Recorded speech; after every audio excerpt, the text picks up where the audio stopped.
एक कहानी सुन लीजिए, मैं आपसे ज़्यादा टाइम नहीं लूँगा। एक बड़ी इंटरेस्टिंग स्टोरी है, आप सुन लीजिए। हरियाणा के अंदर एक बच्चे का जन्म होता है। उसके परिवार में पहले से 3 बहनें थीं, अब एक लड़का, यानी टोटल 4 बच्चे थे। और उसके पिताजी एयर फोर्स में नौकरी करते थे। सब कुछ बढ़िया चल रहा था, लेकिन जैसे ही वो लड़के की उम्र 7 वर्ष की होती है, तो वो एक बड़ी दुखद समाचार उसके घर में आता है कि उसकी जो पिताजी थे, उसके पिताजी एयर फोर्स में जो नौकरी कर रहे थे, उसका किसी बीमारी के चलते निधन हो जाता है।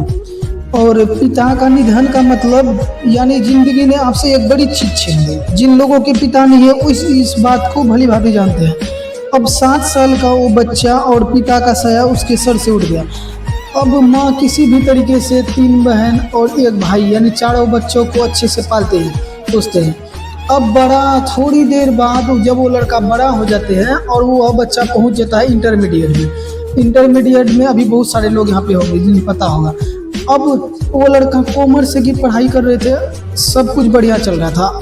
जैसे ही एक 2014 या 15 का बाद है, जब वो कॉमर्स की ट्यूशन करके घर लौट रहा था, तो शाम के समय में उसका एक रोड एक्सीडेंट हो जाता है।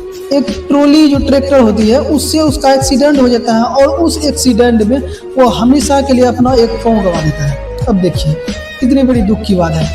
सभी को भरोसा उस लड़के पर ही था कि अब यही कुछ करेगा, पिता तो मर गया, पूरा परिवार का इसी पे पूरा निर्भर था। अब उसका क्या होता है, एक पाँव खत्म हो जाता है। और जब इंसान की शरीर का कोई अंग चले जाता है तो वो सिर्फ अंग नहीं जाता है, उसकी एक आइडेंटिटी चली जाती है। इसीलिए काफ़ी लोग बहुत परेशान हो जाते हैं। तो this is very tough situation. ये शारीरिक तौर पर कम चुनौतीपूर्ण है, लेकिन मानसिक तौर पर बहुत ज़्यादा चुनौतीपूर्ण है। इसीलिए जब किसी इंसान का एक्सीडेंट हो जाता है और उसके शरीर का कोई अंग चला जाता है तो वह डिप्रेशन में चला जाता है, क्योंकि ये उसकी आइडेंटिटी है। तो जब वो पैर चला गया और वो हॉस्पिटल के बेड पर होता है तो उसकी माँ रोती रहती है। तो उस वक्त भी वो लड़का जग करके अपने माँ को बोलती है कि माँ तू रो मत, मैं तुम्हें दुनिया की हर खुशी ला कर दूँ।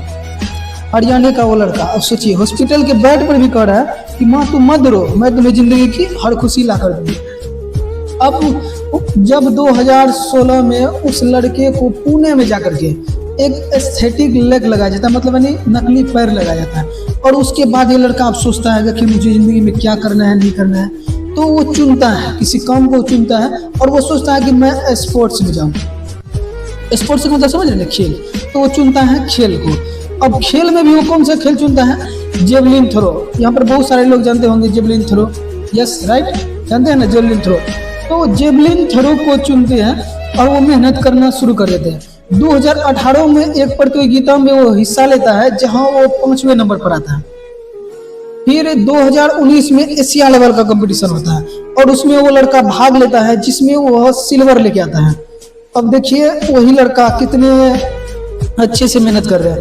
अब फिर पैरालंपिक वर्ल्ड चैंपियनशिप होता है, वहां पे वो लड़का सिल्वर लेके आता है।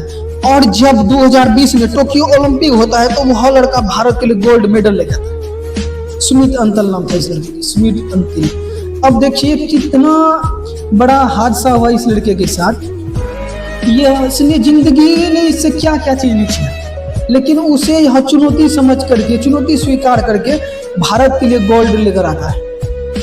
आज ईश्वर ने हमें सब कुछ दिया है, बढ़िया मकान दिया है, बढ़िया माँ बाप दिया है, अच्छा शहर दिया, अच्छा कोचिंग दिया, अच्छा गुरु दिया है। उसके बावजूद भी सारी चीजें अच्छी दी है, लेकिन उसके बावजूद भी हम लोग मेहनत नहीं करते हैं, तो हम अभागे हैं साहब। फिर भी हम मेहनत ना करें तो हम अभागे हैं। और सवाल इसका नहीं है कि आप देश के लिए कुछ बड़ा कर पाए या नहीं कर पाए, आप समाज के लिए कुछ बड़ा कर पाए या नहीं कर पाए। समाज के लिए, देश के लिए सब सोचना तो बहुत दूर की बात है। सबसे पहले आप खुद के लिए ईमानदार हो जाइए। पहले तो आप खुद के लिए ईमानदार हो जाइए। आप खुद को तो कम से कम पहले ईमानदार कर लीजिए। आप ऐसा सोच कर लीजिए कि मैं खुद को बढ़िया बना लूंगा, जैसा हूँ वैसा ना रहूंगा। पहले आवारागिरी करता था, अब आवारागिरी नहीं करूंगा। तो पहले खुद को बदलना सीखिए, उसके बाद समाज ये सब जो बदलना होगा आप बदल दीजिएगा। एक बात हमेशा याद रखिएगा, अगर ये जिंदगी में आप किसी के पीछे भागेंगे तो आपको और भी भगाएगा।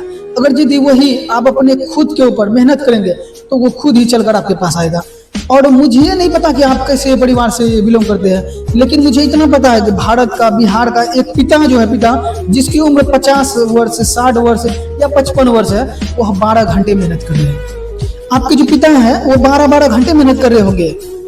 और अगर यदि आपके पिता 12 घंटे मेहनत कर रहे हैं, अगर यदि मेरे पिता 12 घंटा मेहनत कर रहे हैं, और अगर यदि हम 12 घंटा सोए रहे, तो ये दोनों चीज़ ठीक नहीं है साहब। आपके पिताजी अगर 12 घंटा काम कर रहे हैं, क्यों काम कर रहे हैं? इसलिए ना कि आपको तकलीफ ना हो, आपको कोई कष्ट ना हो, और वही बच्चा यहाँ करके 12 घंटा सोए, तो ये दोनों चीज़ सही नहीं है साहब, ये दोनों ठीक बात नहीं है। और सवाल इसका नहीं है कि मैं टॉपर हुआ कि नहीं, और सवाल इसका नहीं है कि मैं चैंपियन हुआ कि नहीं। सबसे पहला सवाल, आप अपनी जिंदगी का 1 नंबर हुए कि नहीं। 2025 में मैं वो आदमी हूँ जो इससे पहले कभी नहीं था। आप पहले ये कर पाते या नहीं कर पाते। अगर आप इतना भी नहीं कर पाते तो आप बहुत बड़े अभागे हैं साहब।